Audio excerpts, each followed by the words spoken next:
कहते हैं कि हम जिस दुनिया में रहते हैं वहाँ कुल मिलाकर 7 आश्चर्य हैं जो बहुत ही अलौकिक हैं।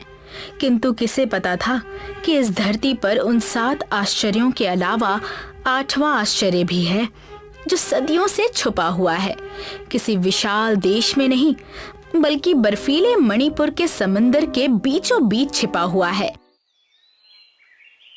चलो, पूजा की तैयारियां पूरी हो चुकी हैं। अब तुम गुरुकुल जा सकते हो। तुम? इसका मतलब आप गुरुकुल नहीं आ रहे? नहीं, हर वर्ष भगवान शिव की महापूजा के लिए मीठे दूध से अभिषेक किया जाता है। क्या? मीठा दूध? ये तो मैंने पहली बार सुना है। हाँ, मीठा दूध। तुम इस गुरुकुल में नए हो। इस गांव के प्रधान रहस्य के बारे में तुम्हारा जानना आवश्यक है, इसलिए ध्यान से सुनो। इस गांव में हर साल भगवान शिव की जो महापूजा होती है उसमें उनका अभिषेक गांव के समुद्र के ठीक बीचों बीच बसे पर्वत के मीठे दूध से किया जाता है। क्या? पर्वत का मीठा दूध? किंतु पंडित जी, ऐसा कैसे हो सकता है? भला किसी पर्वत से दूध कैसे निकल सकता है? ये सुनने में अविश्वसनीय लगता है, किंतु यही सच्चाई है। बहुत वर्षों पहले स्वयं भगवान ने इस गांव को वरदान स्वरूप ये पर्वत दिया था। इतना ही नहीं, उस पर्वत से केवल दूध ही नहीं बहता, बल्कि तुम जितना उसे कुरेदोगे उसकी धरती से उतना ही सोना निकलता है। क्या? सोना? हाँ, लेकिन उस सोने पर हमारा कोई अधिकार नहीं है। वो पर्वत, वो सोना सब भगवान का है। हम उसे चाहकर भी अपने पास नहीं रख सकते। यदि हमने ऐसा करने की कोशिश की तो ये पूरा गांव बीमारियों से बर्बाद हो जाएगा। चलो, अब तुम गुरुकुल जाओ। मैं कल सुबह के पहले प्रहर में वापस आ जाऊंगा। जी पंडित जी। रवि को जादुई पर्वत की कहानी सुनाने के बाद पंडित जी चुपचाप समंदर की ओर निकल गए। अगले दिन पंडित जी पूजा के लिए समय पर मंडप में पहुंच गए। रवि देर से पूजा के लिए पहुंचा। सारा गांव मंडप के पास एकत्रित था। पंडित जी ने एक लोटे में दूध लेकर मंत्रोच्चारण करते हुए भगवान शिव का अभिषेक शुरू किया। ओम नमः शिवाय, ओम नमः शिवाय। पंडित जी ने बड़ी श्रद्धा से अभिषेक पूरा किया और फिर उस मीठे दूध का प्रसाद सब में बांटना शुरू किया। लेकिन गजब हो गया। जैसे ही गांव वालों ने वो मीठा दूध पिया, एक एक करके सभी के मुंह से सफेद झाग निकलने लगा और सभी लोग बुरी तरह बीमार पड़ने लगे। अरे, ये क्या हो रहा है? गांव वालों की हालत इतनी खराब क्यों हो रही है? पता नहीं पंडित जी। ये ठीक नहीं है, बिल्कुल भी नहीं। जरूर कुछ ना कुछ अनुचित हुआ है। रवि, तुम फौरन सबके इलाज का इंतजाम करो। मैं अभी आता हूँ। लेकिन आप जा कहाँ रहे हैं पंडित जी? पर्वत के पास। पंडित जी को पर्वत की ओर जाते सुनकर रवि का चेहरा सफेद पड़ गया। वो पंडित जी को रोकना चाहता था मगर रोक नहीं पाया। उधर दूसरी ओर जब पंडित जी उस जादुई पर्वत के पास पहुंचे तो उनके होश उड़ गए। अरे ये क्या? ये तो प्रकोप है, प्रकोप है। उन्होंने देखा कि वो जादुई पर्वत धीरे धीरे पिघलकर समंदर के पानी में मिल रहा था। ऐसा दृश्य पहली बार देखा गया था। पंडित जी को अब सब समझ आ चुका था कि किसी ने परंपरा तोड़ने की कोशिश की है। वो अत्यंत क्रोधित हो उठे और तुरंत गुरुकुल लौट गए। अरे पंडित जी, क्या हुआ? आप इतने क्रोधित क्यों हैं? क्योंकि किसी ने सदियों से चलती आ रही परंपरा का अपमान किया है। वो पर्वत धीरे धीरे पिघलता जा रहा है। क्या? लेकिन ऐसा कैसे हो सकता है? यही तो मैं जानना चाहता हूँ। तभी पंडित जी ने एक यज्ञ शुरू किया। ओम अग्नये नमः, ओम अग्नये नमः, ओम अग्नये नमः। हे अग्निदेव, मुझे आपकी सहायता चाहिए। मुझे सत्य जानने में आपकी सहायता चाहिए।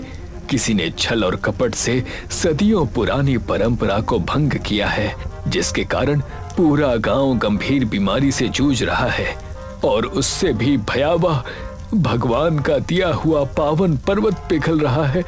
मैं जानना चाहता हूँ कि इस गांव की ऐसी दशा किसके कारण हुई है। तभी अग्नि से एक रहस्यमयी आवाज आई। तुम सत्य जानना चाहते हो ना, तो लो, ये रहा सत्य। तभी रवि के पसीने छूट गए। उसे समझ नहीं आ रहा था कि उसके अंदर इतना डर क्यों समा गया है।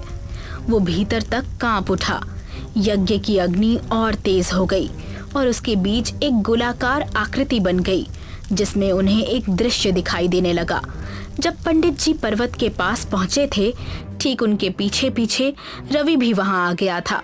जैसे ही पंडित जी वहां से दूध लेकर निकले, रवि चुपचाप पर्वत के पास गया और उसने पर्वत की बर्फ को कुरेदना शुरू किया ताकि नीचे छिपा सोना निकाल सके। ये सब देखकर पंडित जी का क्रोध और भी भड़क गया। तुमने ये क्या किया रवि? मुझे माफ कर दीजिए पंडित जी, मैं उस सोने के लालच में आ गया था। पंडित जी माफ कर दीजिए मुझे। मैं तुम्हें माफ कर दूं? तुम्हें पता भी है तुमने क्या किया है? तुम्हारे कारण पूरा गांव बीमारी से पीड़ित है और वो पर्वत जो इस गांव को भगवान का वरदान था, वो पिघलता जा रहा है और तुम कहते हो कि मैं तुम्हें माफ कर दूं? हाँ पंडित जी, कृपया मुझे क्षमा कर दी। हाँ, कृपया मुझे माफ कर दीजिए। मेरे पास और कोई उपाय नहीं था। मेरी माँ वर्षों से त्वचा की गंभीर बीमारी से पीड़ित है। मैं एक साधारण गुरुकुल का छात्र हूँ, भिक्षा पर जीवन यापन करता हूँ, पर पूरा घर मेरे छोटे भाई के कंधों पर है और माँ के इलाज का खर्च उसकी आमदनी से कई गुना ज्यादा है। मैं बस उनकी मदद करना चाहता था, लेकिन देखिए मेरा नसीब। जैसे ही मैंने उस पर्वत को कुरेदना शुरू किया, मुझे चक्कर आने लगे और मैं वहीं बेहोश होकर गिर पड़ा। मुझे माफ कर दीजिए पंडित जी, मैंने ये सब जानबूझकर नहीं किया। रवि की बात सुनकर पंडित जी का हृदय पसीज गया। उन्हें एहसास हुआ कि रवि ने जो कुछ भी किया वो अपनी माँ के लिए किया था। उसकी नीयत में स्वार्थ नहीं बल्कि विवशता और प्रेम था। मैं तुम्हारी स्थिति को समझ सकता हूँ रवि, किंतु जो तुमने किया वो उचित नहीं था। तुम्हारे इस एक कृत्य की वजह से पूरा गांव पीड़ा झेल रहा है। मैं जानता हूँ पंडित जी, मैं अपने अपराध का प्रायश्चित करने के लिए तैयार हूँ। आप जो भी कहेंगे मैं वो करने के लिए तैयार हूँ। रवि की विनम्रता और पश्चाताप को देखकर पंडित जी कुछ क्षणों के लिए मौन हो गए। वो सोच में डूब गए और फिर उन्होंने रवि की गलती सुधारने का उत्तरदायित्व स्वयं स्वीकार कर लिया। वे उसे उस समुद्र के किनारे ले गए जिसके ठीक बीचों बीच वो जादुई पर्वत स्थित था। पंडित जी, हम यहाँ क्यों आए हैं? तुम्हारे कृत्य की वजह से पर्वत का पवित्र दूध विष में बदल गया, इसलिए अब तुम्हें उस विष को प्राशन करके इस पर्वत की अशुद्धि को दूर करना होगा। ठीक है पंडित जी, यदि यही मेरे अपराध का एकमात्र उपाय है तो मैं इसके लिए तैयार हूँ। किंतु ये अत्यंत खतरनाक है रवि, इससे तुम्हारी जान भी जा सकती है। मैंने जो कुछ भी किया उसकी वजह से अब पूरे गांव की जान मृत्यु के दरवाजे पर है, तो उन्हें बचाना मेरी जिम्मेदारी है। अगर इसके लिए मुझे अपनी जान देनी भी पड़े तो भी मैं तैयार हूँ। रवि के आत्मविश्वास और बलिदान की भावना को देखकर पंडित जी के चेहरे पर एक हल्की मुस्कान आ गई। उन्होंने मंत्रोच्चारण आरंभ किया। ओम नमः शिवाय, ओम नमः शिवाय, ओम नमः शिवाय। अचानक एक चमत्कार हुआ। जो पिघलता पर्वत था उसकी चोटी से धीरे धीरे दूध की एक धार नीचे बहने लगी। रवि ने उस बहते दूध को अपनी कटोरी में लिया, आंखें बंद कर उसे पीने लगा, जिसके कारण दूध की धार रुक गई। लीजिए पंडित जी, मैंने अपना प्रायश्चित पूर्ण किया, कृपया मुझे क्षमा कर दीजिए। और इतना कहकर बेचारा रवि वहीं बेहोश हो गया। पंडित जी, पंडित जी! क्या हुआ रामू? पंडित जी, चमत्कार हो गया। सारे गांव वालों को होश आ गया है और सब बिल्कुल स्वस्थ हैं। क्या सच में? तभी पंडित जी ने पीछे देखा तो वो पिघलता हुआ पर्वत समंदर में डूब गया और उसके स्थान पर एक नया बड़ा चमकता हुआ सफेद पर्वत समंदर से ऊपर उभरने लगा, जिससे दूध की धाराएं बह रही थी। तभी उसी समय रवि को होश आ गया। उसने आंखें खोली और देखा उसके सामने एक नया दूध से बहता पर्वत खड़ा था। अरे मैं जिंदा हूँ और ये पर्वत ये कहां से आया? ये सब तुम्हारे कारण हुआ है रवि। तुमने उस विष का प्राशन कर भोलेनाथ को प्रसन्न किया और उसी के फल स्वरूप उन्होंने इस धरती को एक और पवित्र पर्वत का वरदान दिया है। पंडित जी की बात सुनकर रवि की आंखों में आंसू आ गए, लेकिन वो आंसू थे पश्चाताप से जन्मे गर्व और सुख के। पूरा गांव अब फिर से समृद्ध और सुरक्षित हो गया था। बहुत समय पहले की बात है। एक छोटे से गांव में एक घना जंगल था। उस जंगल के बीचों बीच एक विशाल और रहस्यमयी पेड़ था। ये कोई साधारण पेड़ नहीं था, क्योंकि इस पर फल फूल नहीं लगते थे, बल्कि इसकी शाखाओं से मीठा और पौष्टिक दूध टपकता था। अरे ये क्या, इस पेड़ पर कोई फल या फूल नहीं है, लेकिन इससे दूध की धाराएं बह रही हैं। क्या सच में पंडित जी? हाँ, ये तो अद्भुत है। जाओ शिष्य जाओ, पूरे गांव में इस जादुई पेड़ की खबर फैला दो। पंडित जी के कहने पर शिष्य उनके आदेश का पालन करता है और गांव में जादुई पेड़ की खबर फैलाने का इंतजाम करता है। अरे पंडित जी, आज आपने सारे लोगों को यहाँ मंदिर में इकट्ठा क्यों कराया? बताता हूँ शिष्य। गोपी भाभी, हमने सुना है कि आपके पैर पर बड़ा जख्म हुआ है। जी हाँ, सही कहा तुमने, लेकिन उसका यहाँ से क्या संबंध? बताता हूँ। क्या आप ये एक कटोरा दूध पी सकती हैं? शिष्य की बात सुनकर सब आश्चर्य हो गए, लेकिन गोपी ने वो पूरा दूध खत्म कर दिया और चमत्कार हो गया। गोपी के पैरों का जख्म अपने आप भर गया। अरे देखो, देखो मेरा जख्म ठीक हो गया, मेरा जख्म ठीक हो गया। अरे ये तो कमाल हो गया। पंडित जी, ये सब क्या है? आपने आखिर क्या जादू किया कि मेरे पैरों का जख्म ठीक हो गया? जादू मैंने नहीं, इस दूध ने किया है। मतलब? बताता हूँ। दरअसल मुझे पिछले हफ्ते एक जादुई पेड़ के बारे में पता चला, जो कि हमारे गांव के जंगल में मौजूद है। क्या? जादुई पेड़? हाँ, जादुई पेड़। एक ऐसा पेड़ जिस पर ना फल है और ना ही फूल, बल्कि उस पेड़ से दूध की धाराएं बहती हैं। क्या? दूध की धाराएं? हाँ, मानता हूँ कि सुनने में थोड़ा अविश्वसनीय है, परंतु यही सच है। मैंने स्वयं उस पेड़ को देखा है।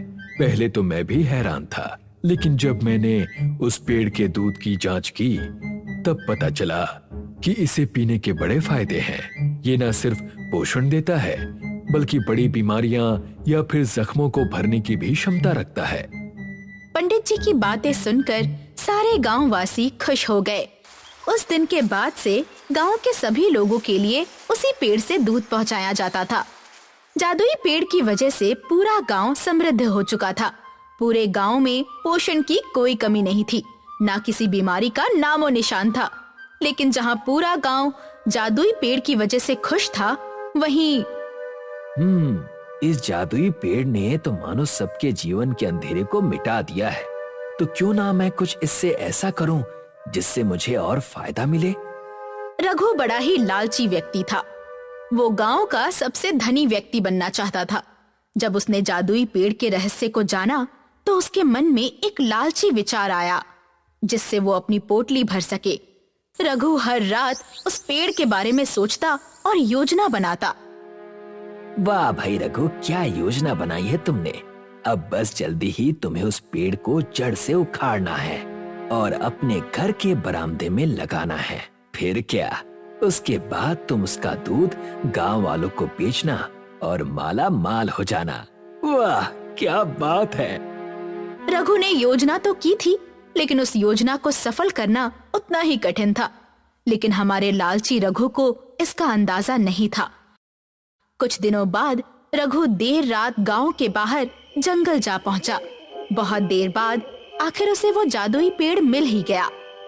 वाह, आखिर मिल ही गया। दिखने में बड़ा तो है। चलो अब काम शुरू करते हैं। रघु ने पेड़ को तोड़ने के लिए कुल्हाड़ी से उस पर वार करने ही वाला था कि तभी उसके हाथ से वो कुल्हाड़ी कहीं दूर उड़ते हुए गिर गई। रघु चकित हो गया। अरे ये कैसे हो गया? मेरी कुल्हाड़ी अपने आप हवा में कैसे उड़ने लगी? रघु को कुछ समझ नहीं आ रहा था कि उसके साथ क्या हो रहा है। रघु निराश होकर वापस घर लौट आया, लेकिन जैसे ही वो वापस घर आया उसने देखा कि पंडित जी उसके घर के बाहर उसकी राह देख रहे थे। उन्हें देखकर रघु चकित हो गया। अरे पंडित जी, आप यहाँ इतनी रात को क्या कर रहे हैं? मेरी छोड़ो, तुम बताओ कि तुम इतनी रात गए कहां से आ रहे हो? वो मैं बाहर गया था किसी काम की वजह से, तो आने में देर हो गई। सच? हाँ, क्यों, क्या हुआ? ठीक है, वैसे जाते जाते एक बात कहना चाहता हूं।